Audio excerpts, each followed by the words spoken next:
Story நேரம் Tamil வியூவர்ஸ்க்கு hi. Perfect மேட்சோட 21வது எபிசோட்ல என்ன ஆக போகுது அப்படின்னு தான் இன்னைக்கு இந்த வீடியோல பார்க்க போறோம். எபிசோட் ஸ்டார்டிங்லயே ஷென்னோட ரூம் கதவை தட்ட உடனே வேலைக்கார பையன் தான் வந்துட்டு இருக்கான் போலன்னு டிஸ்டர்ப் பண்ணாதன்னு சொன்னேன்ல அப்படின்னு கத்திட்டு ஷென்னோ டோர் ஓபன் பண்றான். பார்த்தா வெளியே இன்னொரு வேலைக்கார பொண்ணோட நம்ம ஹோடி தான் நின்னுட்டு இருக்கா. உள்ள வா அப்படின்னு சொல்லிட்டு ஷென்னு கூப்பிட ஹோடி நேரா உள்ள போறா. கையில ஒரு சூப் இருக்கு, வேலைக்கார பொண்ணு வச்சிட்டு இருக்கா. அது சிக்னல் காட்டி குடிக்காத அப்படிங்கிற மாதிரி நம்ம ஹோடி சொல்ல அதை கேஷுவலா வாங்கி குடிக்கிறதுக்கு போயிடுறான் ஷென்னு. ஃபர்ஸ்ட் நான் கொஞ்சம் குடிச்சுக்கிறேன், நீங்க இப்பதானே சாப்பிட்டீங்க அப்படின்னு சொல்லிட்டு அதை வாங்கி ஹோடியே குடிக்கிறா. வேலைக்கார பொண்ணு பாத்துட்டு இருக்கா. கிளம்பலாம்ல அப்படின்னு நம்ம ஹோடி கேட்டதும் வேலைக்கார பொண்ணு அங்க இருந்து கிளம்பிடுறா. கிளம்புனதுமே வாயில இருக்கிற கொஞ்சம் சூப்பையும் வேகமா ஹோடி கீழே துப்பிட்டு ஐயோ குடிக்க கூடாதுன்னு நினைச்சேன், அப்பயும் கொஞ்சம் சூப் உள்ள போயிடுச்சு, இதை குடிக்காதீங்கன்னு சொல்ல ஷென் அதை மோந்து பாக்குறான். இதுல என்னவோ இருக்கு, அது என்னன்னு கேக்குறான். இதுல போதை மருந்து கலந்துருக்காங்க, எங்க குடும்பமே வாசனை பொருளா நாங்க ரொம்ப வருஷமா செஞ்சுட்டு இருக்கோங்கிறதால என்னென்ன மருந்து என்னென்ன எஃபெக்ட் கொடுக்கும் நல்லாவே தெரியும்னு சொல்ல, ஆமா உனக்கு இங்க இருக்கணும் தானே ஆசை, அப்புறமும் ஏன குடிக்க விடாம தடுத்த அப்படின்னு ஷென்னு கேட்டுட்டு இருக்கான். அதுவா அது வந்து அப்படின்னு நம்ம ஹோடி சொல்ல வரதுக்குள்ள கரெக்டா ரூம் கதவை யாரோ தாப்பா போட்டுடுறாங்க. ஹோடி வேகமா போய் கதவை திறங்கன்னு கத்த பாட்டி உத்தரவு போட்டிருக்காங்க, காலைல வரைய நாங்க கதவை திறக்க மாட்டோம் அப்படின்னு சொல்லிடுறாங்க. ஹோடி ஷாக் ஆயிட்டு நான் இருக்கணும் உங்க ஒய்ஃபா இருக்கணும்னு ஆசைப்படுறேன் தான், ஆனா எனக்குன்னு ரெஸ்பெக்ட் இருக்கு, என் செல்ஃப் ரெஸ்பெக்ட் விட்டு குறுக்கு வழியெல்லாம் யூஸ் பண்ண மாட்டேன், அதனாலதான் சூப்பை பத்தி உங்ககிட்ட முன்னாடியே சொல்லிட்டேன் அப்படின்னு சொல்ல, சரி ஓகே நீ போய் படுத்துக்கோ, நான் இன்னைக்கு உட்காந்துக்கிட்டே தூங்கிக்கிறேன், எனக்கு வேலை இருக்கு அப்படின்னு அவன் வேகமா வேலை பாக்குறதுக்கு போயிடுறான். ஹோடி கொஞ்ச நேரம் போய் படுத்திருக்கா. ஆனா சூப்பு கொஞ்சம் தான் உள்ள போச்சு, அப்பயும் அவ பாடி பயங்கரமா ஹீட் ஆக ஆரம்பிக்குது. ஐயோ எனக்கு என்னவோ பண்ணுதே அப்படின்னு நம்ம ஹோடி கத்த ஆரம்பிக்க, கொஞ்சமா அவ பக்கத்துல வந்து நம்ம ஷென்னு கையில இருக்க விளக்க பக்கத்துல வச்சுட்டு என்ன ஆச்சு அப்படின்னு கேட்க, எனக்கு ரொம்ப உடம்பு சரியில்லை, என்ன வேணா என் முகத்தை தொட்டு பாரு அப்படின்னு ஹோடி இவன் கையை பிடிச்சி இழுக்க ஆரம்பிக்கிறா. ஷென்னு கையை விட்டு இழுத்துட்டு இதுக்கு ஒரு ட்ரீட்மெண்ட் இருக்கு வா என் கூட அப்படின்னு கூட்டு போறான். நம்ம ஹோடி போய் டேபிள்ல உட்காந்துட்டு நல்லா சுத்தமா முடியல, எனக்கு காத்து வேணும் போல இருக்கு, கதவை திறந்து விடுங்க அப்படின்னு கத்த ஆரம்பிக்க, கதவை திறக்க கூடாதுன்னு பாட்டி சொல்லிட்டாங்க, சோ திறக்க மாட்டாங்க அப்படின்னு சொன்னதும் என்ன ட்ரீட்மெண்ட்னு கத்த ஆரம்பிக்கிறா. ஒரு புக்கை கொண்டு வந்து வச்சு இந்த புக்கை ஃபுல்லா கம்ப்ளீட் பண்ண, எழுத உட்காந்து, இதனை எழுதும் போது கான்சென்ட்ரேஷன் இதுல போகுங்கிறதால உன் உடம்புக்கு எந்த பிரச்சனையும் வராது அப்படின்னு சொல்லிட்டு நீ எழுத போறங்கிறதால நான் உள்ள போய் தூங்குறேன் அப்படின்னு பெட்ல போய் அவன் படுத்துக்கிறான். ஓடி அப்படியே கையை வேகமா டேபிள் ஒரு குத்து குத்திட்டு கதறி ஆழ ஆரம்பிக்க, இதை கேட்கறதுக்கு ஷென்னுக்கு லைட்டா சிரிப்பா இருக்கு, சிரிச்சிட்டு இருக்கான். இங்க நம்ம கங்னியை பாக்குறதுக்கு சாய் அன்னைக்கு நைட்டு வேலையை முடிச்சுட்டு வரான். கங்னி கிட்ட உட்காந்து அவன் பாட்டுக்கு கொஞ்சிட்டு இருக்க. கங்னி பாக்குறா என்ன பக்கத்துல ஒயின் ஸ்மெல் ஹெவியா அடிக்குதுன்னு. அதுவா அவங்க வீட்டுக்கு டீ விற்கிறதுக்கு ஆள் வந்திருந்தாங்க, டீ பொடி எல்லாம் சேல் பண்றதுக்கு. கொஞ்சம் ஓவரா வேலை சொன்னா, அவன் கூட உட்காந்து ஒயின் குடிச்சிட்டே பேசிட்டு விலையெல்லாம் கம்மி பண்ணனா, அதனால டைம் ஆயிடுச்சு, ஒயினும் கொஞ்சம் குடிச்சிட்டேன்னு சொல்ல, அப்படியா நான் போலான் இருந்த பேரம் பேசுறதுக்கு நீ எதுக்கு போன அப்படின்னு கங்னி கேக்குறா. மேடம் நான் உன்னோட பெரிய அறிவாளி, இல்லன்னா நான் உன்னோட கல்யாணம் பண்ணிருக்க முடியுமா, அறிவை வச்சுதானே கல்யாணம் பண்ணேன்னு கேட்க, கங்னி உடனே பார்த்து அறிவை வச்சு கிழிச்ச, மறுபடியும் வந்து எங்க வீட்டுல வந்து கெஞ்சின, என்கிட்ட கெஞ்சின, அதனால தானே உனக்கும் எனக்கும் கல்யாணம் ஆச்சு அப்படின்னு சொல்ல, இல்ல நான் போட்ல ஏற போறேன்னு உன்னை பிளாக்மெயில் பண்ணல, அதெல்லாம் சும்மா டிராமா, நீ மனசு மாறுவேன்னு எனக்கு தெரியாதான்னு சொல்ல கங்னி பாக்குறா. ஓ அப்படியான்னு பல்ல காட்டுற மாதிரியே காட்டிட்டு டக்குனு இவனை வீட்டை விட்டு வெளியே துரத்தி விட்டுறா, ரூமை விட்டுட்டு. கங்னியை பார்த்து இவன் ஏற்கனவே தெரியும் போல சாய்க்கு, சொன்னா துரத்திடுவான்ட்டு சிரிச்சுட்டே, நான் மறுபடியும் என்னோட ஹோட்டலுக்கு போறேன், கொஞ்சம் வேலை எல்லாம் இருக்கு, நான் அப்புறம் வந்து உன்கிட்ட பேசுறேன் அப்படின்னு அங்க இருந்து சாய் வெளியே கிளம்புறான். அசிஸ்டன்ட்டும் கூடவே போயிட்டு இருக்கான். அப்போ சாய்க்கு முக்கியமான கங்னிக்கு கிஃப்ட் வாங்கி வச்சிட்டு இருந்தான் போல, அதை மறந்து வச்சுட்டானா. இப்பவே போய் எடுத்துட்டு வா, நாளைக்கு நாங்க வந்து கங்னிக்கு பேக் பண்ணி பத்திரமா கொடுக்கணும்னு வேலைக்கார பையன் அனுப்ப, வேலைக்கார பையன் அங்க இருந்து போறான். சாய் எடுத்து ஒரு 2 ஸ்டெப் தான் எடுத்து வைக்கிறான். கீழே யாரோ படுத்துட்டு இருக்க மாதிரி இருக்கு, கால் அப்படியே ஸ்லிப் ஆயிடுது. யாரா நம்ம சாய் திரும்பி பாக்குறதுக்குள்ள அங்க ஒரு பொண்ணு தலையில அடிபட்டு ஓடி வரா. கொலைகாரன் என் புருஷனை கொன்னுட்டான் அப்படின்னு கத்த ஆரம்பிக்கிறா. சாய்க்கு ஒண்ணுமே புரியல. பொழுது விடிய ஆரம்பிக்குது. இங்க ஒரு வழியா நம்ம ஹோடி இருக்காளே, எழுதி முடிச்சிட்டு இதுக்கு மேல தாங்க முடியல, கத்தி அழுதுட்டு இருக்கா. இவ அழுகுற சத்தம் கேட்டுதான் கண்ணே முழிக்கிறான் ஷென்னு. முழிச்சிட்டு வேகமா செருப்பெல்லாம் மாட்டிட்டு, போதும் உனக்கு டயர்ட் ஆயிடுச்சு தானே, இப்ப கிளம்பி நீ வீட்டுக்கு போலாம், உன் வீட்டுக்கு போயிடு அப்படின்னு சொல்ல, உங்க பாட்டி மட்டும் அவ்வளவு கிராண்டா எனக்கு ஊர்வலம் வச்சு கல்யாணம் பண்ணி வைக்கலன்னா நான் எதுக்கு அவமானப்பட்டுட்டு இங்கே இருக்க போறேன், எல்லாமே நாசமா போயிடுச்சு, என் மானமும் போயிடுச்சு, நான் இவ்வளவு அசிங்கப்பட்டதான் மிச்சம்னு சொல்ல, ஓடி நான் சொல்றதை கேளு, இதுக்கும் மேல நமக்குள்ள சரிப்பட்டு வராது, சரி வேணா ஒரு வருஷம் இருக்கிறதுனா இருந்துக்கோ, ஆனா அந்த ஒரு வருஷம் இருக்கும் போது என்ன சீனியர்னு கூப்பிடு, அதுக்கப்புறமா நான் ஊருக்குள்ள ஒரு வருஷத்துக்கு அப்புறமா எனக்கும் இந்த பொண்ணுக்கும் எந்த ஒரு ரிலேஷன்ஷிப்பும் இல்லைன்னு சொல்லி நானே நல்ல மாப்பிள்ளையா பார்த்து கல்யாணம் பண்ணி வைக்கிறேன், சீனியர் தவிர வேற வார்த்தைன்னு என்ன கூப்பிட கூடாது புரியுதா அப்படின்னு சொல்ல, கரெக்டா கதவை திறக்கிறாங்க. ஒரு ஆள் உள்ள வராங்க. நம்ம ஷென்னு கிட்ட வந்து கொலை கேஸ் அப்படின்னு சொல்ல, ஷென்னு வேகமா வேகமா அங்க இருந்து கிளம்பி போயிடுறான். ஹோடி அடுத்த நாள் காலைல வெக்கப்பட்டுட்டே உட்கார்ந்துட்டு இருக்க. அங்க நம்ம லீஷா வரா. அடி பாவி, எதுக்கடி நீ இதுக்கெல்லாம் ஒத்துக்கிட்டு நேத்து ரூமுக்கு போன? உன்னை பாத்துக்கிறதா நான் இங்க வந்துட்டு இருக்கேன்னு சொல்ல, நீ வாய் மூடு, உனக்கு என்ன தெரியும், அப்படி ஒரு நாளே வராது போல அப்படின்னு சொல்லிட்டு அவ பாட்டுக்கு ஹோடி சிரிச்சுட்டே சொல்லிக்கிட்டு இருக்கா. வேலைக்கார பொண்ணு ஓடி வந்து சாய் தான் மாட்டிக்கிட்டாரு கொலை கேஸ்ல, அவர் ஜெயிலுக்கு கூட்டு போயிட்டாங்க, கவர்னருங்கிற முறையில ஷென்னு தான் அதை விசாரிக்கிறாருன்னு சொல்ல, இதை தாங்கிக்க முடியாம நம்ம ஹோடியும் லீஷாவும் உடனே கிளம்பி போறாங்க. நம்ம ஹோடியை பார்த்துட்டு அங்க இருக்கிற அசிஸ்டன்ட், உள்ள போகாதீங்க, ஃபேமிலி யாரையும் இவர் வேலை நேரத்துல பார்க்க மாட்டாருன்னு சொல்ல, வேலையை முடிச்சுட்டு வந்தாகணும்ல, நான் வெளியவே உட்கார்றேன் அப்படின்னு ஹோடி லீஷா வெளியவே உட்கார்ந்துக்கிறாங்க வராண்டால. அப்பன்னு பார்த்தா பயங்கரமா சாயை போட்டு அடி அடி நடிக்கிறாங்க. சத்தம் கேக்குது. என்ன அநியாயத்துன்னு ஹோடி பார்த்துட்டு இருக்கா.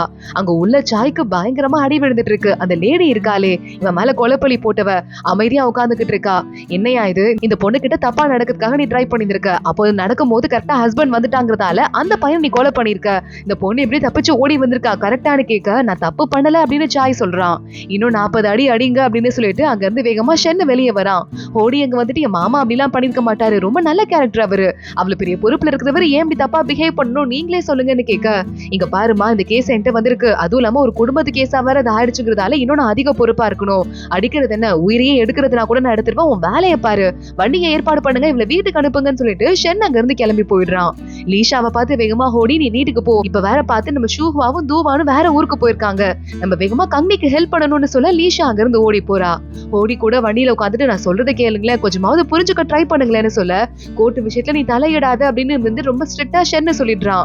என்ன பண்றதுன்னு இவ யோசிச்சுட்டு இருக்கும் போதே அப்பன்னு பார்த்து ஷென்னு சொல்றான், நான் நேத்து தான் வந்து ஒரு 12 பேருக்கு ரொம்ப கொடுமையான தண்டனை கொடுத்தேன், ரொம்ப கேவலமான கொலைகாரங்க, 20 பேருக்கும் மேல கொண்டிருக்காங்க அவங்க சேர்ந்து, அதுல ஒரு சிலர் தப்பிச்சு போயிட்டாங்க, தனியா சுத்தாத, உனக்கு உயிருக்கே ஆபத்து வந்துரும்னு சொல்ல, அப்போ உங்க உயிருக்கு ஆபத்து வராதா அப்படின்னு ஹோடி கேக்குறா. நம்ம மேல அக்கறை போறதுக்கு ஒரு ஆள் இருக்காங்களேன்னு சொல்லிட்டு லைட்டா ஷென்னுக்கு ஹாப்பியா இருக்கு. ஆனா அப்பன்னு பார்த்தா அந்த ஆளுங்க வந்துடுறாங்க கொலை பண்றதுக்காக. குதிரை கிட்ட வேணும்னே ஒரு விஷம் இருக்கிற செடியை கொண்டு வர குதிரை வெறி பிடிச்சு ஓட ஆரம்பிக்குது. குதிரை தாறுமாறா ஓட வண்டியில இருந்து காப்பாத்துறதுக்கு, நம்ம ஹோடியை காப்பாத்துறதுக்கு ஷென் ரொம்பவே ட்ரை பண்ணிட்டு இருக்கான். கரெக்டா அப்பன்னு பார்த்து வண்டியை ஓடிட்டு இருந்த நம்ம ஷென்னோட அசிஸ்டன்ட் இன்னொரு வண்டி ஆப்போசிட்ல மோத போறதால கீழே விழுந்து காலை உடைச்சுக்க, நம்ம ஹோடியை காப்பாத்துறேன் அப்படின்னு பாஞ்சு போய் காப்பாத்தி ஷென்னு பின்னாடி இருக்கிற கட்டையிலே விழுந்துடுறான். நல்லா தலையில அடிபட்டுருது. வீட்டுக்கு கூட்டு போய் கட்டு போடுறாங்க. டாக்டர் சொல்றாரு, தலையில அடிபட்டுறதுன்னா நாங்க வந்து கண்டு முடிக்கிற வரையே எதுவும் சொல்ல முடியாதுமா அப்படின்னு சொல்ல பாட்டியே அழ ஆரம்பிக்கிறாங்க. இங்க நம்ம ஷென்னுக்கு மனசுக்குள்ளேயே ஏதோ ஒரு பிளாஷ்பேக் ஒண்ணு ஞாபகம் வருது. கொஞ்சம் வருஷத்துக்கு முன்னாடி ஷென்னுக்கு ஒரு குட்டி தங்கச்சி இருந்திருக்கா. அந்த பொண்ணை கடத்தி வச்சுட்டு ஷென்னு யாருக்கும் தண்டனை கொடுத்திருக்கான். அந்த பையன் தப்பிச்சு ஓடி போயிட்டு மலை உச்சியில அந்த தங்கச்சி கழுத்துல கத்தி வச்சுட்டு, என்ன உயிரோட விட்டுரு, அப்பதான் உன் தங்கச்சியை உயிரோட விடுவேன்னு சொல்ல, அவங்க அம்மா உடனே அவனை உயிரோட விட்டுருப்பா, தண்டனை இல்லைன்னு சொல்லிடுப்பா அப்படின்னு கெஞ்சுறாங்க. அவன் கொலைகாரமா அப்படின்னு மறுபடியும் நம்ம ஷென்னு சொல்ல, தங்கச்சி அங்கேயே கழுத்துல எப்படி கத்தி போட்டுட்டு அங்க இருந்து அவன் கீழே விழுந்து இறந்து போயிருக்கான். இதெல்லாம் விஷயம் எல்லாம் தெரிஞ்சுதான் ஒரு மாதிரி மனசுக்குள்ளேயே எப்ப பாரு ஷென் அப்செட்டா இருப்பான் போல. இந்த விஷயம் அவனுக்கு ஞாபகம் வருது. காதுல இருந்து ரத்தமா வர ஆரம்பிக்குது. இத ஹோடி பார்த்து பயந்துடுறா. பாட்டியும் மயங்கி விழுந்துடுறாங்க. பாட்டியை ரூம்ல படுக்க வச்சுட்டு ஹோடி பத்திரமா பாத்துக்கிறா. கூடவே நம்ம லீஷா இருந்துட்டு இருக்கா. கொஞ்ச நேரத்திலேயே நம்ம லீஷா பேசிக்கிட்டு இருக்கும் போது லைட்டா நம்ம ஷெனுக்கு கண்ணு முழிக்கிற மாதிரி இருக்கு.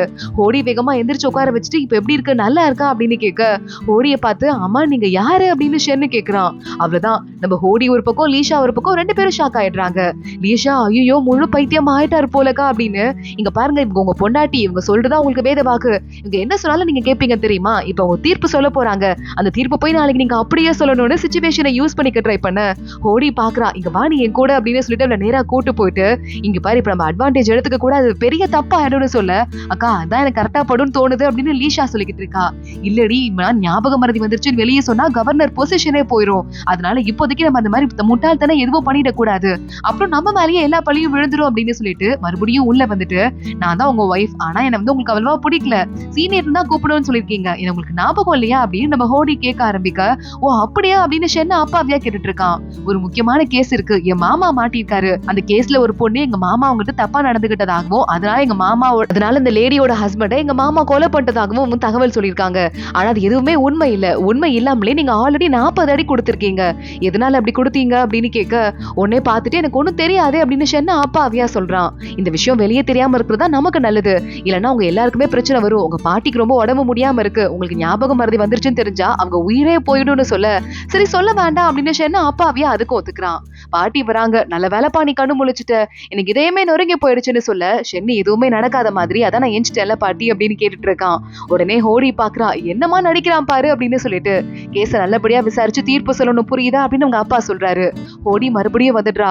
எங்க மாமாவை உண்மையாவே போய் கேஸ் போட்டாங்க, இந்த மாதிரிதான் எங்க மாமா மயங்கி விழுந்தாரு அப்படின்னு கொஞ்சம் கொஞ்சமா நடிச்சு காட்ட ஹோடியை பார்த்து இவனுக்கு சிரிப்பா வருது. ஆமா நான் விசாரிக்கிறதுனா அந்த பொண்ணையும் விசாரிச்சிருக்கணும்ல, எதுக்காக டைரக்டா உன் மாமாக்கு அடி தண்டனை கொடுத்தேன்னு கேட்க, அது எப்படிங்க எனக்கு தெரியும், நீங்க தான் உங்க மனசுக்குள்ள ஏதாவது யோசிச்சிருப்பீங்க அப்படின்னு ஹோடி சொல்லிக்கிட்டு இருக்கா. இங்க என்ன பண்றதுன்னு ஒண்ணும் புரியாம நம்ம ஹோடி நேரா கிளம்பி வீட்டுக்கு போக கங்னி எங்க வந்துடுறா. கங்னி வேகமா ஹோடியை தனியா கூட்டு போயிட்டு நான் என்னடி இப்ப பண்றதுன்னு கேட்க, அக்கா நீ அப்பயும் கொஞ்சம் பொறுமையா இருக்க மாதிரி இருக்கேன்னு ஹோடி கேட்க, எனக்கு ஒன்னும் அவ்வளவா வந்து டென்ஷன் ஆகல, நீ எனக்கு டென்ஷன் ஆகாம இருக்கல, அதனால்தான் நம்ம 2 பேரும் ஒன்னா உட்காந்து பேசலாமா அப்படின்னு கங்னியும் ஹோடியும் ஒன்னா உட்காந்து பேச ஆரம்பிக்கிறாங்க. அடுத்த நாள் காலை ஆகுது. ஷென்னு தீர்ப்பு சொல்றதுக்காக கிளம்பி போயிடுறான். பயங்கரமா அடி வாங்கிட்டு ரொம்ப மயக்க நிலைமையில சாயும் அங்க வந்துடுறான். ஆமா உங்க வீட்டுக்குள்ள இவர் எப்படிங்க வந்தாரு அப்படின்னு நம்ம ஷென்னு அந்த லேடிய பார்த்து கேட்க, எனக்கு கொஞ்சம் உடம்பு முடியாம இருந்தது, காத்து வாங்கலாமே ஜன்னலை திறந்து வச்சிருந்தேங்க, ஜன்னல் வழியா இந்த ஆளு உள்ள வந்துட்டான், என் ஹஸ்பண்ட் அப்ப வெளியே போயிருந்தாரு, இவன் என்கிட்ட தப்பா நடக்க முயற்சி பண்ணான், என் ஹஸ்பண்ட் அப்ப வந்து தடுத்து நிறுத்தினாரு, அப்ப வந்து என் ஹஸ்பண்டே அவன் கொன்னுட்டான் அப்படின்னு சொல்ல உடனே நம்ம சாய் பாக்குறான். நீங்க என்னதான் சொன்னாலும் நான் அந்த கொலைப்பழியே ஏத்துக்க மாட்டேன், எனக்கு அதுக்கும் எந்த சம்மந்தமும் கிடையாதுன்னு சொல்ல, இவன் மட்டும் நிரபராதி நீங்க சொல்லிட்டீங்கன்னா நான் இங்கே என் உயிரையே விட்டுருவேன் அப்படின்னு சொல்லிட்டு இந்த பொண்ணு சொல்ல ஆரம்பிக்கிறா. இவனுக்கு கண்டிப்பா பெரிய தண்டனை கொடுத்தே தீரணும், இல்லன்னா உங்க குடும்பத்தை நீங்க காப்பாத்துறீங்கன்னு உங்க மேலேயும் கேஸ் போடுவேன் அப்படின்னு சொல்லிக்கிட்டு இருக்கா. ஷென்னு பாக்குறான், இங்க பாரு ஓவரா வாய் பேசினா நடக்கிறதே வேற, கொலகாரங்களா இருந்தா யாருக்கா இருந்தாலும் தண்டனை கிடைக்கும், அது தவிர நீ பேச வேண்டாம் அப்படின்னு சொல்ல, இங்க பாருங்க அப்பாவி மக்களோட உயிரை எடுத்துறாதீங்க, நான் தப்பு பண்ணல அப்படின்னு மறுபடியும் சாய் சொல்றான். தப்பு பண்றதையும் பண்ணிட்ட, உனக்கு எதிராக ஆதாரமும் இருக்கு, ஓவரா பேசிட்டே இருக்க, இவனுக்கு இன்னொரு 30 அடி கொடுங்கன்னு சொல்ல சாய மறுபடியும் படுக்க வச்சு அடி அடி நடிக்கிறாங்க. அந்த லேடி குறுன்னு பாத்துட்டே இருக்கா. ஒரு கட்டத்துக்கு மேல ஒரு வழியா சாய் பாக்குறான். ரொம்ப அவனுக்கு வலி உயிர் போக ஆரம்பிக்குது, நிறுத்துங்கன்னு கத்த ஆரம்பிக்கிறான். ஆனா ஷென்னு பாத்துட்டு இன்னும் அடிங்க அப்படின்னு சொல்லிக்கிட்டு இருக்க, இங்க இன்னொரு பக்கம் நம்ம ஹோடி கிட்ட வந்து லீஷா கேக்குறா, இது இப்படியே போனா சரிப்பட்டு வராது, தடுத்து நிறுத்தணும், வாக்கா போலாம் அப்படின்னு. நான் தடுத்து நிறுத்துற ஐடியால இல்ல அப்படின்னு ஹோடி சொன்னதும், நீ கல்யாணம் பண்ணதுக்கு அப்புறமா மாறிட்ட, புருஷனுக்கு சப்போர்ட் பண்ணிட்டு இருக்க, நான் இங்க இருந்து கிளம்புறேன் அப்படின்னு லீஷா அங்க இருந்து கிளம்பிடுறா. சாய் இங்க அடி மேல அடி வாங்கிட்டு இருக்கான். ஒரு கட்டத்துக்கு மேல அவனுக்கு உயிரே இல்ல, உடம்புல இருந்து உயிர் போயிடுது. உடனே நம்ம ஷென்னு பாத்துட்டு, நம்ம ஒண்ணும் அவ்வளவா அடிக்கல, 40 அடி தான் அடிச்சிருக்கோம், ஆனா அதுக்குள்ள அவனாவே அவனுக்கு பிடிக்காம நாக்க கடிச்சிட்டு உயிரை விட்டுட்டான் போல, சோ நம்ம ஒண்ணும் பண்ண முடியாது அப்படின்னு சொல்லிட்டு அவனுக்கான தண்டனை அவனுக்கே கிடைச்சிருச்சு, இதுக்கு மேல அந்த பொண்ணுக்கு என்ன இழப்பீடு கொடுக்கணுமோ அதுபடி இழப்பீடு கொடுத்துட்டு கேஸ முடிங்கன்னு சொல்ல, அந்த பொண்ணு உடனே ஹாப்பியா வெளியே வந்துட்டு இருக்கா. ரொம்ப தேங்க்ஸ் இந்த தீர்ப்பு கொடுத்ததுக்கு அப்படின்னு சொல்லிக்கிட்டு கரெக்டா அவ வெளியே வரும்போதுதான் நம்ம கங்னி அங்க உள்ள வந்துட்டு இருக்கா. கங்னி ஒரு மாதிரி ஷாக் ஆயிட்டு நேரா போயிட்டு பாடியை ஓபன் பண்ணி பார்த்தா உள்ள நம்ம சாய் படுத்துட்டு இருக்கான். இறந்து போயிட்டு பார்த்துட்டு கங்னியால தாங்கிக்கவே முடியல. இங்க என்ன நடக்குதுன்னு கதறி அழ ஆரம்பிக்க அந்த பொண்ணு பாக்குறா. கேஷுவலா கண்டுக்காத மாதிரி அங்க இருந்து கிளம்பி போயிடுறா. இதெல்லாம் நல்லா அவனுக்கு வேணும், பண்ண பாவத்துக்கு அனுபவிக்கிறான் அப்படின்னு சொல்லிட்டு அவ பாட்டுக்கு கிளம்பி போயிடுறா. நைட்டு அவளோட வீட்டுக்கு யாரோ அவளுக்கு அந்த லேடி இருக்கா இல்ல, அவளுக்கு ஒரு கள்ள காதல நிற்பான் போல. அவன் நைட்டு வீடு தேடி வரான். வந்து இவளை கட்டி பிடிச்சிட்டு, அப்பா இப்பதான் நிம்மதியா இருக்கு, கொலைப்பழிய வேற ஒருத்த மேல போட்டாச்சு, இனிமே நம்ம ஜாலியா இருக்கலாம் அப்படின்னு சொல்லிட்டு கதவை க்ளோஸ் பண்ண ட்ரை பண்ண அங்க போலீஸ் எல்லாம் உள்ள வந்துடுறாங்க. 2 பேரையும் கையும் களவுமா பிடிச்சிடுறாங்க. அடுத்த நாள் நம்ம சாயோட டெட் பாடியை ஒரு பெரிய சவப்பெட்டியில வச்சுட்டு கங்னி சோகமா உட்காந்துட்டு இருக்க. கங்னியோட அம்மா கதறி கதறி அழுதுட்டு இருக்காங்க. லீஷாக்கு கங்னிக்கு எப்படி ஆறுதல் சொல்றது அப்படின்னே தெரியல. என் பொண்ணுக்கு இப்படி ஆயிடுச்சு அப்படின்னு சொல்லிட்டு அவங்க அம்மா அழுதுட்டு இருக்க.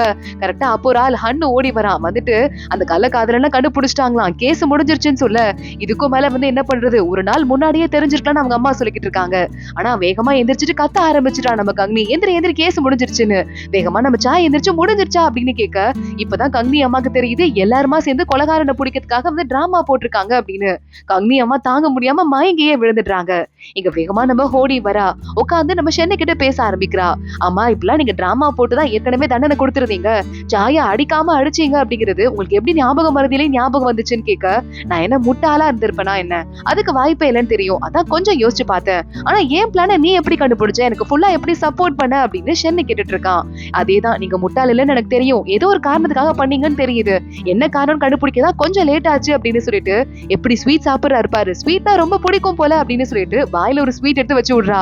இதை நீங்க நல்லா சாப்பிடுங்க அப்படின்னு. ஞாபக மறதி வந்துருச்சுன்னு சொல்லிட்டு வெளியே போனா உங்க பதவிக்கே வேட்டு வந்துரும், எவ்வளவு பெரிய பொசிஷன் தெரியுமா கவர்னருங்கிறது, அதனால அதுக்கு ஆபத்து வரவே கூடாது, உங்களுக்கு வந்து உங்க பொசிஷன் என்னங்கிறது மறந்து போயிடுச்சா என்னன்னு கேட்க லைட்டா யோசிக்க ஆரம்பிச்சுட்டு மறுபடியும் தலை ஷென்னுக்கு ரொம்ப வலிக்க ஆரம்பிக்குது. சரி யோசிக்காதீங்க, டாக்டர் ரொம்ப யோசிக்க கூடாதுன்னு சொல்லிருக்காரு, நான் யோசிக்க சொல்றது தப்புதான், சாரி அப்படின்னு சொல்ல அவளையே அமைதியா ஷென்னு பாத்துட்டு இருக்கான். அதோட தான் இந்த எபிசோட் முடியுது. அடுத்து என்ன ஆக போகுது தொடர்ந்து பார்க்கலாம். இந்த வீடியோவை லைக் பண்ணிக்கோங்க, மறக்காம நம்ம சேனலுக்கு சப்ஸ்கிரைப் பண்ணிட்டு பெல் ஐக்கானையும் கிளிக் பண்ணிக்கோங்க. அடுத்த அடுத்த வீடியோல பார்க்கலாம். அது வரைய பாய்.